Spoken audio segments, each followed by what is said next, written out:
Hi everyone, my name is Onaolapo. I'll make it simple, I go by Shade. Just remember the 80s singer. My project was about implementing same-day discharge with an admission there for total laparoscopic hysterectomy patients. I'll just warn you, when your surgeon, an anesthetist or somebody who works in the OR, when a surgeon or a gynecologist come to you for advice, just run away. Okay. This was started by my gynecologist who just said, oh, Shade, I'd like to do this, and you figure out the rest of it, okay. And that's how I landed here. The background to my project was that in our institution, when compared to national and provincial statistics, we were admitting all our laparoscopic hysterectomy patients. And these are all, with the advent of minimally invasive surgery, the majority of these patients are discharged the same day. So we thought we could invent the wheel and reduce our admission rate from 100% to 25% by March 2019, which is a big number. So, what did we do? In a nutshell, I talked to a lot of people. Virtually everybody in the hospital knew what we were going to do. And after a bit of blackmail, cohesion, I was able to assemble the team. And so together we did a retrospective data collection from all the cases we did in 2017, and then we agreed finally on what our the future would look like. So we created a pathway, information booklets for patients, and feedback, post-op feedback for our future state. We started the new future state in April 2018, and it started with 2 PDSA of 2 cases, which went well, learned from that, and we carried on.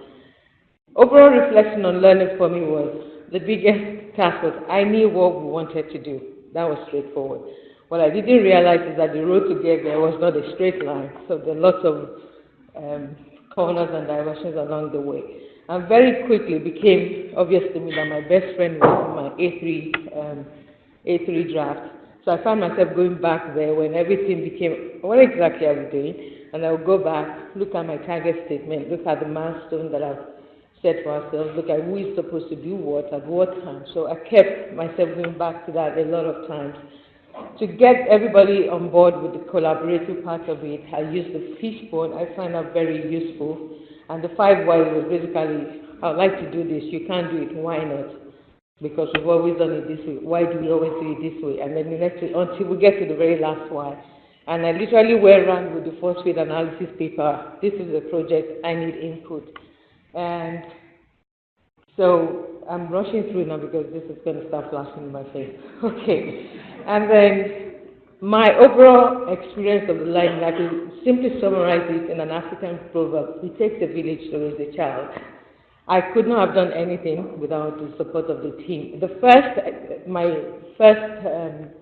I summarized my experience in stages. The first one was, oh my God, why did I let Dr. Foley talk into this? And then we went with dealing with the negativities, or we can't do, we've always done it this way, there's no room, the budget is going to go out of whack. And then I led out to people management skills, negotiations, compromise and stuff. All throughout the stages, I kept my project summary in view everywhere, just had it in my pocket just to remind me of why we're doing what we're doing. And then the biggest breakthrough for me was when the team came together and they agreed to be on board with the project. And at the end of the first quarter, which was the target that I said that after the first 3 months, we look at all the data that we have, collect them, analyze them, and then repeat the PDSA as needed. And that was when I almost became a bit emotional because I realized we had actually achieved a lot in the time that we set for ourselves. We went from 100% admission rate and down to 14-point-something%. And for me, the biggest achievement is teamwork that we've been able to achieve. And I intend to continue on that and hopefully finish the project. And because I'm still crazy, I'll look for more projects to do in the future.